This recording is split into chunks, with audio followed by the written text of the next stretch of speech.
오늘은 출애굽기 8장 15절까지 개구리의 재앙 또는 개구리의 이적이 됩니다. 첫 번째 하나님께서 모세를 통해서 이적을 베푸셨는데 애굽 하수를 지팡이로 치니까 두 번 뱀 되었던 지팡이로 치니까 피가 되는 역사가 나타났어요. 이것을 통해서 여호와 하나님이신 줄을 알라. 그것은 오늘날 우리들에게 생활 교훈이나 또는 어떤 세속적인 말로 변질된 하나님의 말씀이 그러한 두 번 뱀 되었던 지팡이, 즉 하나님의 온전한 사랑으로 하나님의 말씀을 보니까 이것이 영생의 말씀으로 되어지는 것을 깨닫는 거예요. 영생의 말씀임을 알고 그러한 하나님의 말씀을 통해서 죄악을 물 마시듯 하는 우리의 육신의 소욕들이 죽어지는 것을 통해서 하나님의 역사라는 것을, 이것이 하나님이라는 것을 깨닫게 하시는 역사다 이겁니다. 그러한 하나님의 역사가 있은 지 7일 후가 됩니다. 이제 27장 25절을 보면 하수를 치신 후 7일이 지나니라. 7일이 지났다는 것은 우리들에게 그만큼 이제 기회를 주시는 거예요. 과연 육신의 정과 욕심을 십자가에 못 박고 이제는 온전한 새로운 피조물로서 사는지의 여부를 우리에게 확인해 보시는 겁니다. 그렇게 7일이 지난 다음에 하나님의 뜻을 깨닫지 못하게 되어지면은 이제 이와 같은 재앙이 임하는 것이고, 하나님의 뜻을 깨닫고 있는 히브리 사람이 되어지면은 이것을 통해서 다시 돌이키게 하시는 이적이 되는 거예요. 그러니까 애굽 사람들은 계속해서 죄악을 더하게 함으로 이것이 재앙에 이르게 되는 것이고, 히브리 사람은 이와 같은 개구리의 역사를 통해서 깨닫고 돌이키게 하시는, 살리시는 이적이 된다 이겁니다. 똑같은 상황인데 애굽 사람에게는 재앙이요, 히브리 사람에게는 살리시는 이적으로 나타나게 되어지는 거예요. 그래서 이제 개구리의 재앙 또는 개구리의 이적이 이제 또 벌어지게 됩니다. 그런데 우리가 이 과거의 이와 같은 이루어졌던 역사를 통해서 그럼 우리가 무엇을 봐야 되는가? 이것이 단순한 그냥 개구리가 나타난 이적 또는 기사, 그것으로 끝난다면 아무런 우리와 영생과 상관이 없는 거예요. 우리에게 주실 말씀이 아무것도 없는 거예요. 그러니까 이것을 통해서 오늘날 우리에게 무엇을 주시려는가, 우리의 영생과 어떠한 관계가 있는가, 이것을 찾아봐야 되는 것이죠. 그러지 아니하고 그냥 문자대로만 딱 보게 되어지면은, 그러면은 이것은 그냥 전설 따라 삼천리에 나오는 옛날 이야기, 우리가 보지 못했던 옛날 시대에 있었던 믿을 수 없는 허황된 이야기로 딱 끝나버린다 이겁니다. 그러나 실제 이와 같은 역사가 있어요, 없었어요? 있었던 거예요. 실제로 홍해가 갈라지는 역사가 있었어요, 없었어요? 실제로 있었던 거예요. 그건 고고학으로 이미 증명이 되고 있는 사실인 것이고, 그러면 그와 같은 물리적인 이적이 오늘날 우리들에게 똑같이 일어나느냐? 그것이 아니라 이것을 통해서 오늘날 우리들에게 영적으로 교훈을 해주시는 거예요. 그러면 애굽 하수를 지팡이로 치니까 온 개구리가 무수히 생겨서 올라오는 것이 도대체 무엇을 의미하고 있느냐? 그것을 성경에서 어떻게 우리가 살펴볼 수가 있는가? 이제 그것을 먼저 봐야 되는 거예요. 요한계시록을 보십시다. 요한계시록 16장을 보시면은 개구리에 대해서 성경이 무엇을 말씀하시는가? 요한계시록 16장 13절 다 같이 읽습니다. 또 내가 보매 개구리 같은 새 더러운 영이 용의 입과 짐승의 입과 거짓 선지자의 입에서 나오니 저희는 귀신의 영이라. 이게 개구리라는 것이 영적으로 더러운 짐승을 말하는 것이고, 귀신의 영을 우리에게 이제 계시하고 있는 거예요. 용과 짐승과 거짓 선지자의 입에서 나오는 그러한 말을 통해서 그 말과 함께 들어오는 미혹의 영, 귀신의 영, 이와 같은 것을 말하는 겁니다. 그런데 왜 해피면은 개구리라는 것을 통해서 말씀을 하시는가? 다른 짐승들도 많이 있는데 왜 하필이면 개구리냐 이겁니다. 그러니까 그것은 개구리의 특성을 통해서 우리에게 영적으로 계시를 하고 있는 거예요. 에레미야서 15장 3절을 보면 이스라엘 백성들을 하나님께서 징벌하시는데 찢는 개, 죽이는 칼과 찢는 개로 하나님께서 징벌하시겠다. 이게 찢는 개라고 말씀하시는 것은 개의 특성을 가지고 이스라엘 백성들을 어떻게 징벌하실 것인가를 나타내고 있는 거예요. 마치 개가 그냥 물어 찢어 뜯어 발기듯이 이스라엘 백성들을 하나님께서 그와 같이 바벨론을 통해서 징벌하시겠다라는 뜻을 담고 있는 것이죠. 그러니까 개라는 특성을 통해서, 개의 특성을 통해서 하나님께서 이스라엘 백성들을 어떻게 징벌하실 것인가를 나타내고 계시는 거예요. 그러면 개구리라는 특성을 통해서 하나님께서 귀신, 악한 영들이 어떻게 역사하는지 개구리를 통해서 우리에게 알려주신다 이겁니다. 성경에서는 개구리라는 단어가 그 출애굽기와 거기와 시편에 한두 번 나오는데 어떤 특징적인 것은 설명할 수가 없어요. 그러나 딱 한 곳 그렇게 요한계시록 16장에 이것은 악한 영의 역사요, 귀신의 역사라는 것을 우리에게 말씀하고 있는 거예요. 그러니까 개구리라는 짐승을 통해서, 개구리라는 짐승의 특성을 통해서 귀신의 역사가 이와 같이 한다라는 것을 우리에게 알려주신다 이겁니다. 그럼 개구리라는 짐승은 올챙이 때는 물에서 살아요. 올챙이 때는 물에서 살다가 개구리가 되면 무트로 올라옵니다. 땅으로 올라와요. 그러면 한번 땅으로 올라왔으면 땅에서 살아야 되는데 뜨겁고 더우면 다시 또 물로 들어가고 또 시원하게 되어지면 다시 무트로 나오는 이와 같은 짐승이에요. 그러니까 아주 기회주의적인 사고방식을 가지고 있는 것, 요게 개구리와 같은 악한 영의 특성을 가지고 있는 겁니다. 더우면은 물속으로 들어가고, 그러니까 햇볕이 뜨거우면은 시원한 그늘을 찾고, 추우면은 따뜻한 양지로 가는 이런 기회주의적 신앙, 다시 말하면 육에 속해서 그냥 육신의 편안함만 쫓는 이와 같은 신앙, 예수가 모든 저주를 다 받으셨으니까 우리는 예수 안에서 복을 누리고 평화를 누리고 안락함을 누리자, 이와 같은 짐승의 속성, 개구리의 짐승의 속성을 가지고 있다면 그와 같다 이겁니다. 그래서 개구리를 양서동물이라고 그러죠. 이렇게 땅으로 갔다 또는 물로 갔다 왔다 갔다 자기가 좀 편안한 대로 오며 가며 이러한 신앙생활을 하고 있는 이와 같은 것을 말하고 있어요. 또 한 가지는 연못에 개구리가 있어서 밤에 한 마리가 울기 시작하면 온 연못의 개구리가 다 울어댑니다. 온 연못의 개구리가 다 울어댄다는 것은 뭐냐면 내가 여기 있다 이거예요. 다시 말하면 자기를 드러내고 자기를 자랑하고 싶어서 좀 나쁜 말로 하면 발광을 떠는 거예요. 요게 개구리의 특성이에요. 여러분들도 이미 이제 서울에서야 개구리 울음소리를 잘 못 듣죠.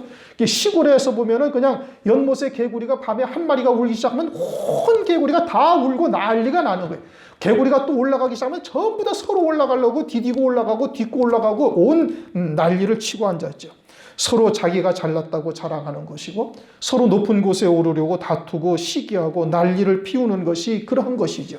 그러니까 교회 안에 이와 같은 개구리의 영, 더러운 귀신이 딱 들어오면은 자기가 잘났다고 막 자랑하고 자기를 드러내고 그리고는 서로 디디고 올라서려고 그러고 싸우고 난리를 치게 한다 이겁니다. 신앙이 성장하면은 우리가 신앙생활을 오래 하고 성장하면은 이제 섬기는 자가 되죠. 그렇죠? 드러나지 아니하고 그리고 남들을 보다 더 존중하고 높이고 섬기는 자가 되어야 되는데, 그런데 요 개구리가 딱 들어가게 되어지면 서로 자기를 자랑하고 자기가 높은 자리 차지하려고 그러고 자기가 다스리는 자리에 있으려고 하고 이와 같은 자리에 있다 그러면은 그것은 개구리와 같은 악한 영이 역사한 것이에요.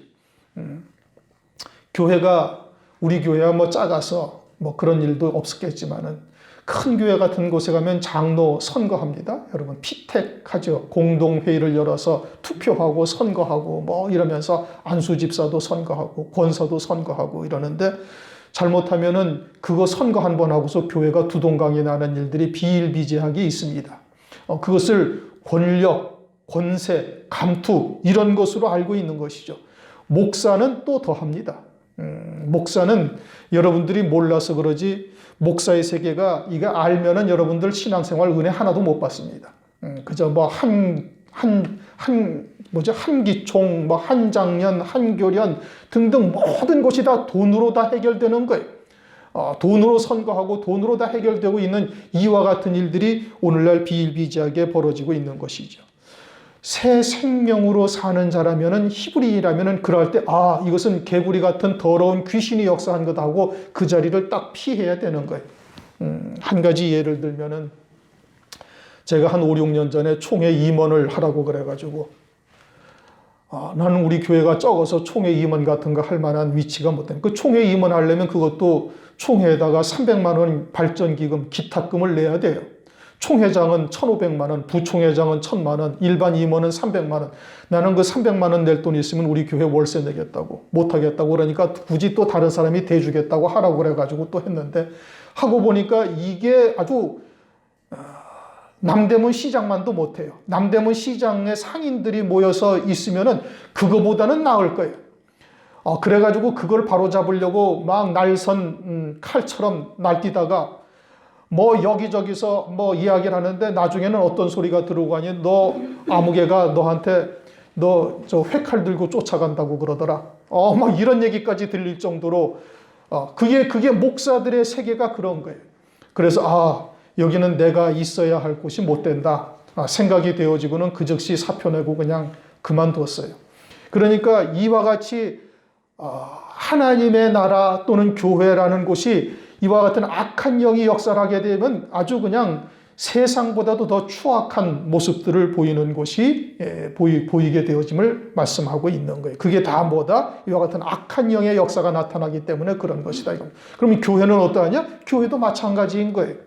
그러니까 우리가 깨어있는 자, 새 피조물이 되어졌으면 혹시 이와 같이 개구리같이 악한 더러운 귀신이 들어와서 역사하는 것은 아닌지 우리 스스로를 살펴봐야 되는 것이고 그것은 말씀을 통해서만 분별이 되는 거예요. 말씀을 통해서 분별하고 이것이 온전치 못한 것이구나. 하나님이 기뻐하시는 뜻이 아니로구나 라고 생각되면 과감하게 딱 거기에서 벗어날 수 있는 자가 되어야 되는 겁니다. 그러면은 하나님의 살리시는 이적으로 우리에게 다가오는 것이고 그렇지 아니하면 더 악을 행하는 자가 되어져서 깨닫지 못하고 애굽에 속한 자들은 더 악을 행하는 자가 되어져서 하나님으로부터 멸망에 심판받을 일만 더하게 되는 것이죠.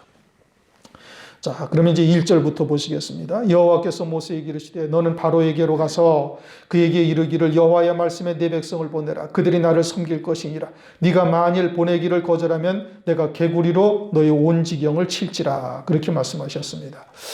우선 이것은 교회 또는 내 안에서 이루어지는 역사를 먼저 봐야 돼요. 하나님께서 애굽 하수를 지팡이로 치니까 피가 되게 하는 역사가 이루어지고 그러고서 7일이 지났으면은 그러면은 우리가 온전히 예수 그리스도 안에서 새로운 피조물 그리스도 안에서 새 생명으로 사는 자가 딱 되어졌어야 되는데 그렇지 못하다 이겁니다. 무엇이 우리를 계속 붙들고 있는 거예요? 바로가 붙들고 있는 거예요. 내 안에 육신의 소욕들이 선을 쫓고자 하는 우리의 마음을 방해하고 계속 육신 쪽으로 우리의 마음을 이끌어가고 있다 이 뜻인 겁니다. 로마서 7장 21절을 보면은 그러므로 내가 한 법을 깨달았노니 곧 선을 행하기 원하는 나에게 악이 함께 있는 것이로다. 내 속사람으로는 하나님의 법을 즐거워하되 내 지체 속에서 한 다른 법이 내 마음의 법과 싸워 내 지체 속에 있는 죄의 법 아래로 나를 사로잡아 오는 것을 보는도다. 사도 바울이 로마서를 썼죠. 사도 바울이 율법에 통달한 자예요. 율법의 의로는 흠이 없는 자예요. 그러나 자기 안에서는 이와 같은 영적인 싸움이 늘 있다 이겁니다. 그러니까 우리도 하나님의 선한 뜻을 쫓아 믿음으로 살고자 하는데 육신의 소욕들이 우리를 계속 잡아 끌고 있는 모습들이 현실적인 거예요. 그와 같은 것이 바로 왕이다 이겁니다. 하나님의 뜻이 무엇인지를 깨닫고 선한 하나님의 뜻을 쫓아 믿음으로 살고자 하는데 계속 그와 같은 믿음의 길을 가지 못하게 방해하는 역사가 우리의 육신 속에 담겨져 있는 것이죠.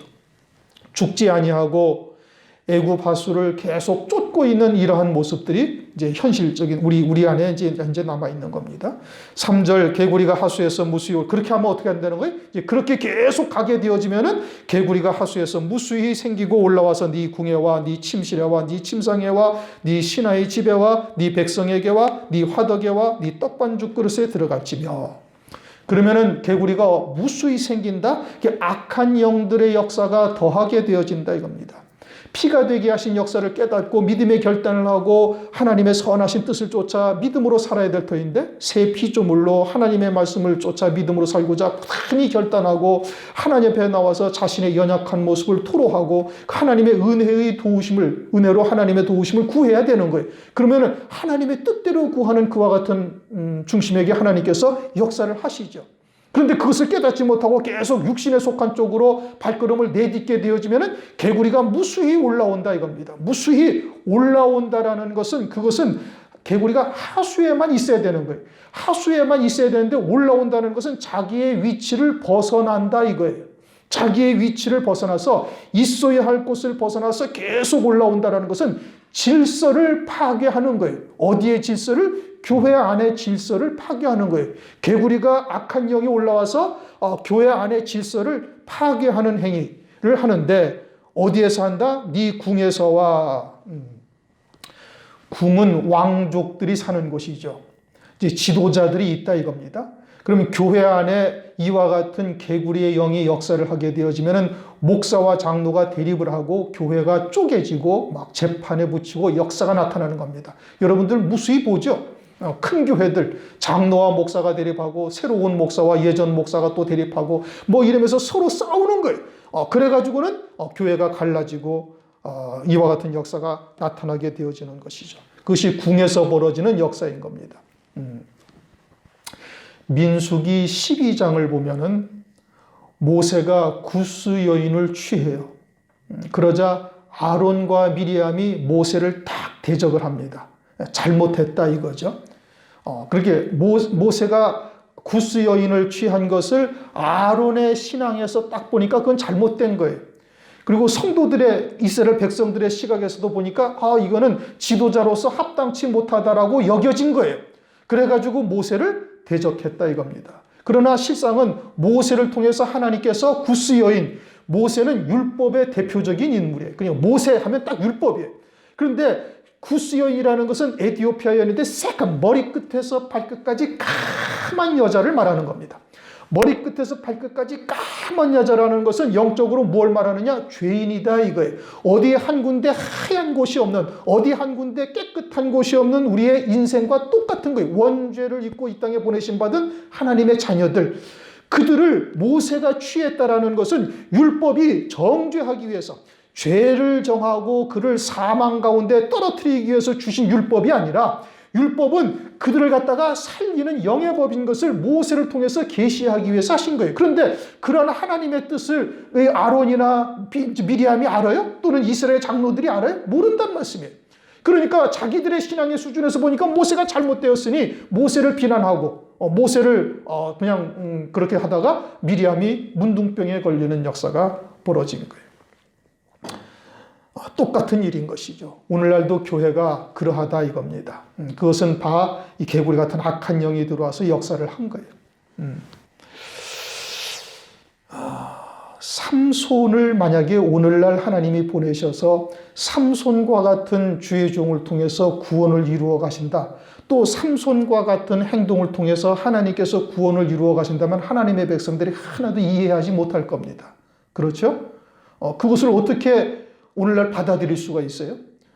당시에 모세가 이스라엘 백성들을 갖다가 출애굽시키고 홍해를 갈라서 이스라엘 백성들을 건너게 하고 그리고 모세가 광야 40년 동안 매일매일 만나가 내리는 구름기둥과 불기둥으로 인도하시는 역사 가운데 하나님과 대면하여 하나님과 이야기를 하는 이와 같은 모세일지라도 대적하는데 하나님처럼 보인 모세도 대적하는데 그런데 오늘날은 민주화 바람이 불어가지고 그저 목사나 성도나 다 별 볼 일 없는 하나님 사람이고 똑같은 인생들이고 이와 같은 상황들에서 모세와 같은 또는 삼손과 같은 행동을 하는 것을 통해서 하나님이 구원하신다고 한다면 그러면 성도들이 이해할 수 있을까요? 이해 못할 겁니다 아마.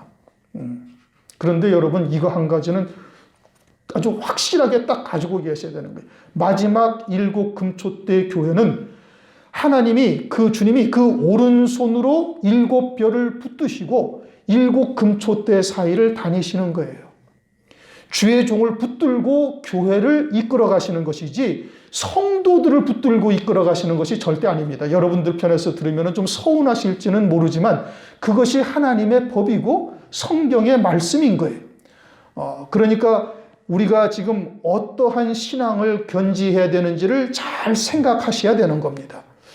이게 무슨 목사를 합리화시키고 목사가 하는 행동을 정당화시키기 위해서 하는 이야기는 절대 아닙니다. 그렇게 들으시면은 그것은 우리 교회에서 나가시는 게 좋아요. 이런 얘기는 앞으로 나중에는 환난 날에 이르렀기까지 견디지를 못할 테니까 일찍 안 들으시는 게 낫습니다. 차라리. 그러니까 개구리의 영이 무엇을 의미하는지를 잘 심각하게 유념하시고 교회 안에서 이와 같은 행위를 한다면은 그러면은 좀 곤란한 것이겠죠.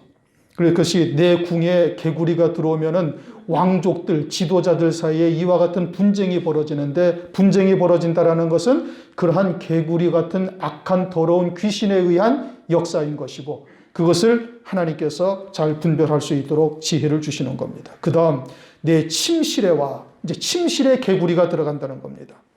부부들이 거주하는 곳이죠. 그곳의 질서가 파괴된다는 것은 남자와 여자의 질서가 파괴되는 거예요. 다시 말하면 성경은 남자가 여자를 주관하게 하셨어요.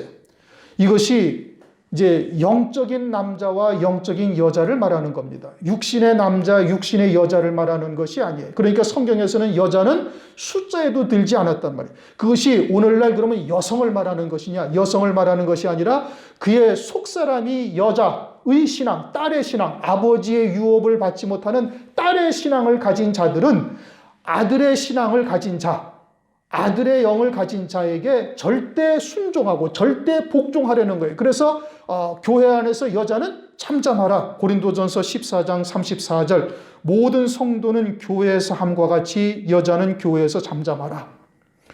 모든 성도는 교회에서 잠잠해야 되는 것이고 여자도 교회에서 잠잠해라 이 뜻인 겁니다.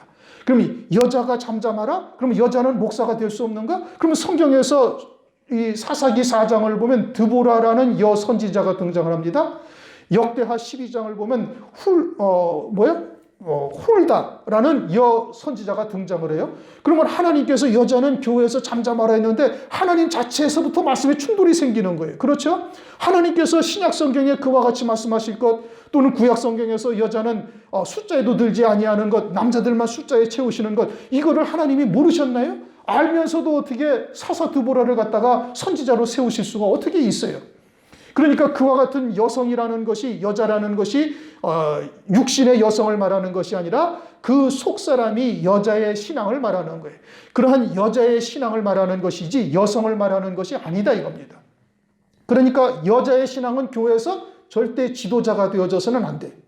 여자의 신앙이 목사가 되어서는 안 된다 이겁니다. 그러면은 그 교회에 있는 모든 성도는 그 목사의 말을 통해서 전부 다 딸의 신앙이요 하나님의 유업을 하나도 받지 못할 자로 다 전락해버리고 멸망으로 딱 끝나는 거예요. 그러니까 주의 종 목사는 반드시 남자의 신앙이어야만 되는 거예요. 아버지의 유업을 이어받을 자의 신앙으로 되어 있어야만 그 하나님의 백성 맡겨진 성도들을 그와 같은 아들의 신앙으로 이끌어갈 수가 있음을 말씀하고 있는 거예요. 그런데 이 침실에서 남자와 여자가 다 뒤바뀌어진다 이겁니다.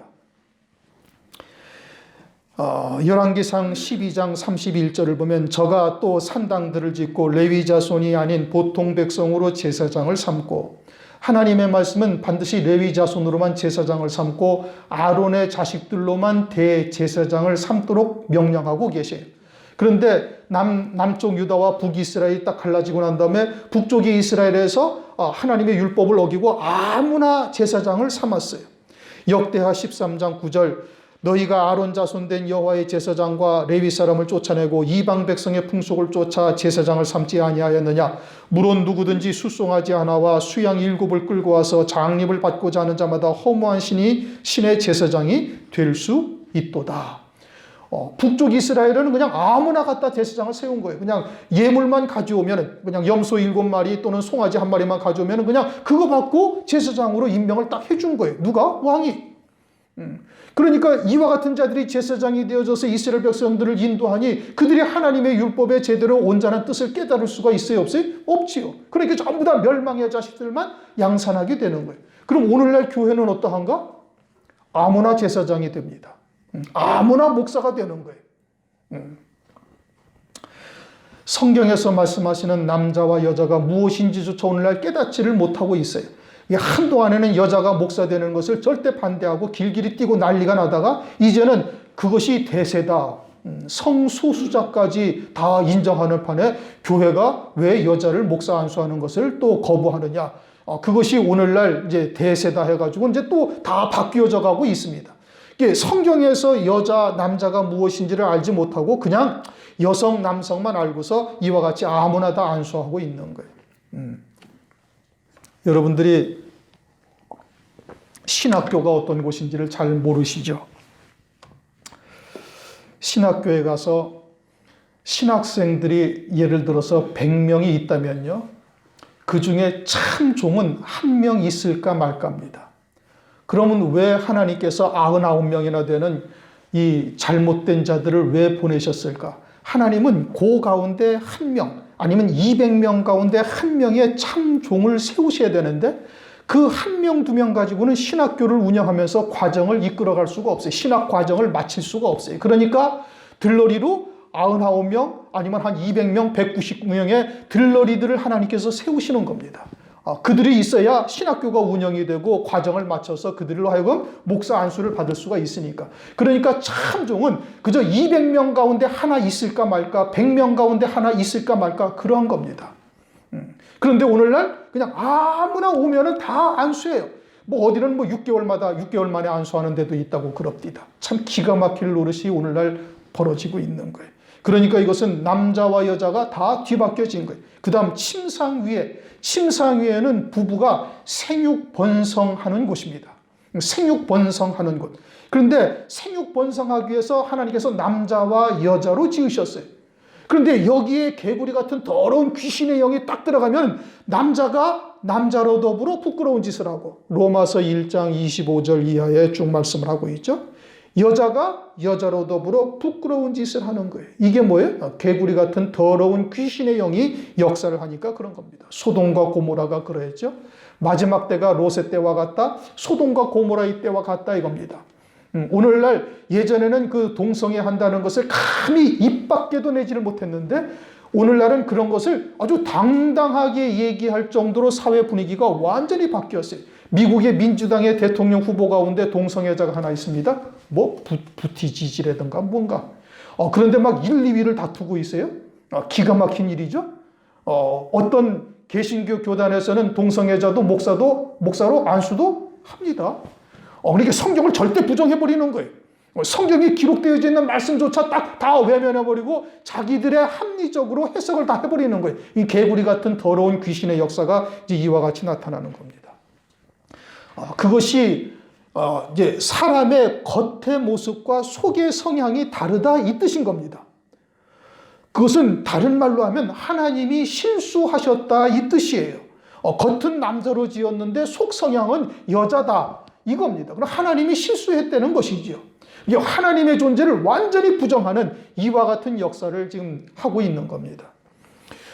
우리나라의 정당의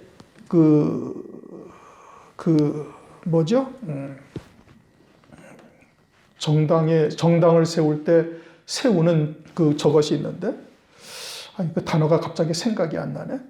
그거를 보면 우리 이제 암흑의 정당은 어디에 무엇을 목적으로 하고 어쩌고 저쩌고 뭐 이렇게 쭉 이제 아주 기본적인 뭐 헌법처럼 우리나라의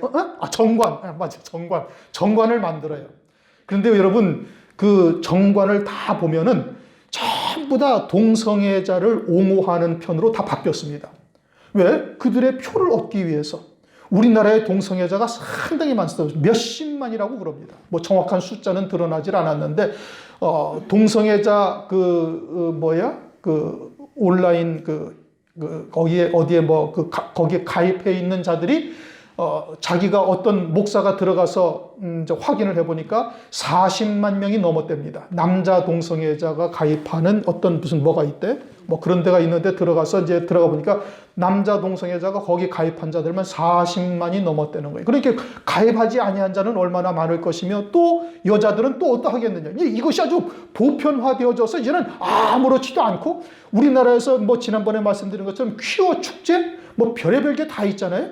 이 퀴어 축제라는 동성애자 축제가 우리나라하고 예루살렘만 딱, 예루살렘이 아니라 텔아비브, 이스라엘에, 그러니까 아주 신앙의 그 하나님의 나라의 기독교의 아주 본거지인 우리나라와 아주 예루살렘 인근인 텔아비브, 이스라엘, 거기에서만 퀴어 축제가 열린답니다. 이 기가 막힌 노릇이 오늘날 벌어지고 있는 거예요. 침상에 개구리 같은 더러운 영이 들어온 겁니다. 신하의 집에 개구리 같은 더러운 영이 들어오면은 신하는 왕을 섬기고 백성을 다스리는 위치죠. 그런데 개구리 같은 더러운 영이 들어가면 그 질서가 다 파괴되는 거예요.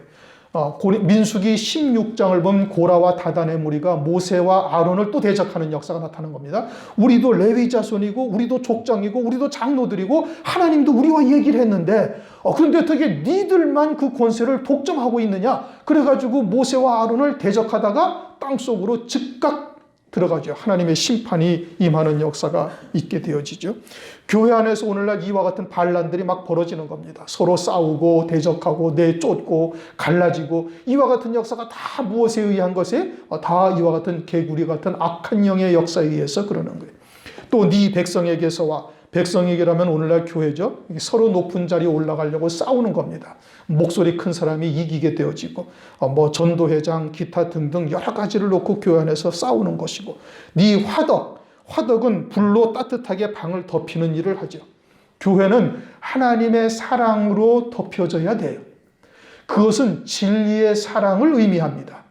그런데 개구리 같은 더러운 영이 딱 들어오면 무엇으로 바뀌느냐 하면 육신의 사랑으로 바뀌어져 가지고 진리의 사랑은 사라지고 없어지는 거예요. 고린도전서 13장의 사랑은 하나님의 진리의 사랑을 말하는 것이지 육신의 사랑을 말하는 것이 아니에요. 그런데 개구리 같은 더러운 영이 딱 들어오면 그저 육신적으로 보살피고 가난한 자, 고아원, 과부 조금씩 도와주고 이와 같은 것으로 사랑이라 하면서 진리의 사랑을 다 덮어버리는, 흙 속에 묻어버리는 이와 같은 역사가 있게 되어지고 떡반죽 그릇에 이 개구리 영이 딱 들어가면 떡반죽 그릇은 떡을 반죽하는 곳이죠. 다른 말로 하면 목사가 성도들에게 떡을 먹이는 이와 같은 일을 하는 곳을 말하는 겁니다. 그럼 목사가 이제 떡반죽 그릇에서 떡을 반죽하는데 여기에 개구리 같은 더러운 영이 딱 들어가면은 하나님의 진리의 말씀이 혼잡된 말씀으로 딱 바뀌는 거예요. 바리새인의 누룩이나 사두개인의 누룩이 들어가서 아주 육신의 경건을 쫓게 한다든지 아니면 기복적인 신앙으로 바뀌게 한다든지 하나님의 말씀을 이런 식으로 바꾼다 이겁니다. 그건 다른 영, 다른 예수, 다른 복음이 되어지는 것이죠. 하나님의 종은 하늘의 영광을 보여주며 하늘에 속한 자가 되어서 하늘 영광을 바라보며 살 수 있도록 해야 되는 것인데 그런데 그와 같은 하늘 영광은 다 입술에 발린 그냥 말뿐이고 전부 다 바라보는 것은 어디를 바라보게? 육에 속한 것, 세상에 속한 것, 땅에 속한 것을 바라보게 한단 말이에요. 그러면서 땅과 하늘을 같이 섬기는 것이 이것이 옳다. 이 땅에서 교회도 돈이 있어야 월세 내고 돈이 있어야 선교하고 전도할 것이 아니냐 하면서 그와 같은 것을 아주 합리적으로 이야기를 한다는 말씀이에요. 그렇게 해서 우리는 사람은 육신을 입고 있으니까 점점 육에 속한 것으로 치우치게 되어지고 그러다 보면은 하늘은 입술에 발린 말로 끝나고 온통 땅의 것으로 끝나버리는 이와 같은 역사가 나타나게 한다 이겁니다. 변질된 말씀, 혼잡된 말씀으로 살게 하는 것이죠. 4절 개구리가 내게와 내 백성에게와 내 모든 신하에게 오르리라 하셨다 하라. 여호와께서 모세에게 이르시되 아론에게 명하기를 내 지팡이를 잡고 내 팔을 강들과 운하와 못 위에 펴서 개구리로 애굽 땅에 올라오게 하라 할지니라. 아론이 팔을 애굽 물들 위에 펴매 개구리가 올라와서 애굽 땅에 덮이니. 그렇게 말씀대로 이루어지는 겁니다. 이렇게 진리의 말씀을 깨닫고 있는 자는 이러한 역사가 개구리 같은 더러운 귀신의 역사라는 것이로구나 라는 것을 깨닫는다 이 뜻인 겁니다. 개구리가 다 올라온다라는 것은 이제 드러나는 거예요. 개구리가 다 드러난다는 것은 말씀에 의해서 이렇게 분쟁하고 싸우고 떠들고 다투고 갈라지고 하는 역사가 다 개구리 같은 악한 영의 역사로구나 라는 것을 깨닫는다 이겁니다. 히브리 사람은 깨닫는 것이요. 애굽 사람은 이게 개구리의 역사인 줄 모르는 거예요. 그리고서는 거기에 휩쓸려서 민주주의 생각을 하는 겁니다. 인격을 가지고 따지는 거예요. 모세가 잘못했다 이거예요. 구스 여인이 취한 게 잘못이지. 그건 윤리적으로 도덕적으로 있을 수 없는 일이지. 율법적으로 어떻게 네가 구스 여인을 취할 수 있느냐? 가나안 사람은 가나안 사람도 아니고 더더군다나 구스 여인을 어떻게 취할 수가 있느냐? 우리 이스라엘 사람을 취해야지. 어떻게 그럴 수가 있느냐? 해가지고 그 따지기 시작하면은 그것은 사람의 생각으로는 그것이 합당해 보인다니까요. 그러나 히브리 사람은 이것이 개구리 같은 악한 영의 역사라는 것을 깨닫는다 이 뜻인 겁니다. 7절 다 같이 읽어보십시다. 술객들도 자기 술법대로 이와 같이 행하여 개구리로 애굽 땅에 올라오게 하였더라. 자, 이 술객은 어디의 술객이요? 애굽의 술객이요. 애굽의 술객이라는 것은 애굽의 하수의 물을 먹고 있는 거예요. 다시 말하면 세상의 윤리, 도덕, 철학적인 말을 가지고 하나님 앞에 예배를 드리고 있다 이겁니다. 그것은 우리의 인격을 도야하고 사람들로부터 존경받는 사람이 되자 라는 곳으로 우리를 이끌어가는 말이 되는 거예요. 결국은 사람들 위에 군림하고자 하는 욕구를 충족시켜 줄 뿐이다 이겁니다. 그러니까 개구리 같은 더러운 영은 세상의 말을 통해서 따라 들어오긴 하지만은 그것이 애굽 사람들은 그것이 잘못된 것이라고 전혀 생각질 못해요. 세상에서 존경받는 것이 무엇이 잘못됐느냐? 라고 이야기를 한다 이겁니다. 철학이나 윤리도덕이라는 것이 다 추구하는 목적이 그것이거든요.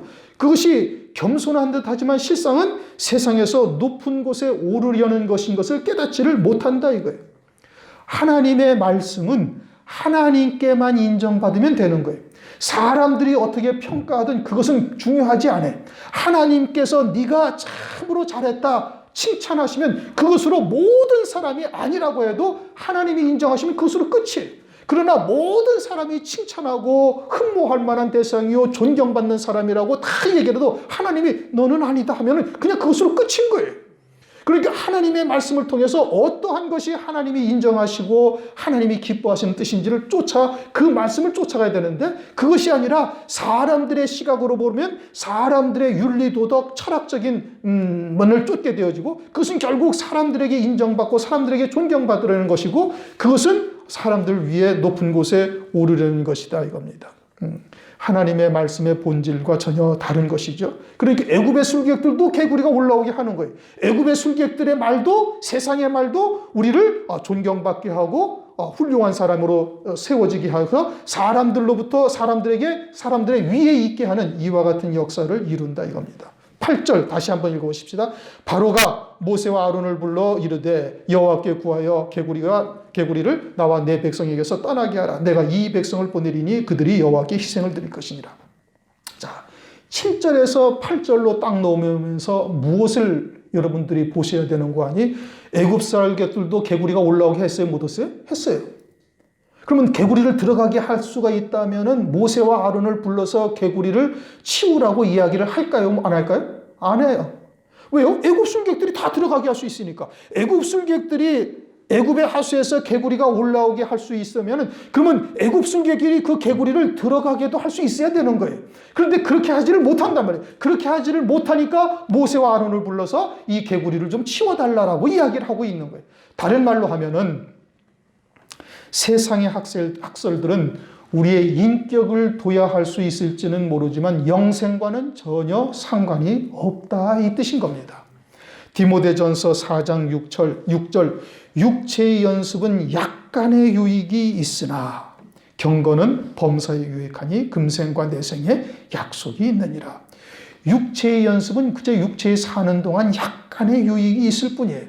그것은 역시 그래도 개구리 같은 악한 영들의 역사로 나타나는 것이고 그것을 하나님의 진리의 말씀으로 이루기 위해서는 영생과는 전혀 상관이 없다 이 뜻인 겁니다. 영생은 오직 진리의 말씀으로만 이루게 하시는 것이고 그 구원의 길은 오직 예수 그리스도에는 없다. 9절 모세가 바로에게 이르되 내가 왕과 왕의 신하와 왕의 백성을 위하여 어느 때 구하여 이 개구리를 왕궁과 왕궁에서 끊어서 하수에만 있게 하오리까 내게 보이소서. 그가 가로되 내일이니라. 모세가 가로되 왕의 말씀대로 하여 왕으로 우리 하나님 여호와 같은 이가 없는 줄 알게 하리니. 우리의 생각 같으면 당장에 개구리를 없애라 이렇게 얘기할 텐데 바로가 그러지 아니하고 내일이다. 그것이 바로의 특징이죠. 우리가 복음과 진리의 말씀을 전해서 깨닫게 되어지면 그 즉시 말씀 앞에 딱 순종해야 될 터인데, 그런데 그러지 아니하고 그저 다음으로 미루는 거예요. 우선 급한 발등에 불 좀 끄고 봅시다. 세상의 미련이 붙잡고 있기 때문에 그러는 겁니다. 마음의 감동이 오면 즉각 순종해야 되는 것이지, 내일로 미루는 것은 바로와 같은 중심이 있기 때문에 그러는 거예요. 11절, 개구리가 왕과 왕궁과 왕의 신하와 왕의 백성을 떠나서 하수에만 있으리이다. 이제 질서를 회복시키죠. 있어야 할 곳에 있게 하신다 이겁니다. 뭐가? 진리의 말씀. 모세와 아론을 통해서 진리의 말씀, 증거되는 진리의 말씀으로만 각 신앙의 본래의 자리를 찾게 하시는 거예요. 로마서 12장 3절, 마땅히 생각할 그 이상의 생각을 품지 말고 오직 하나님께서 각 사람에게 나눠주신 믿음의 분량대로 지혜롭게 생각하라. 12절, 모세와 아론이 바로를 떠나 나가서 바로에게 내리신 개구리에 대하여 모세가 여호와께 간구하매.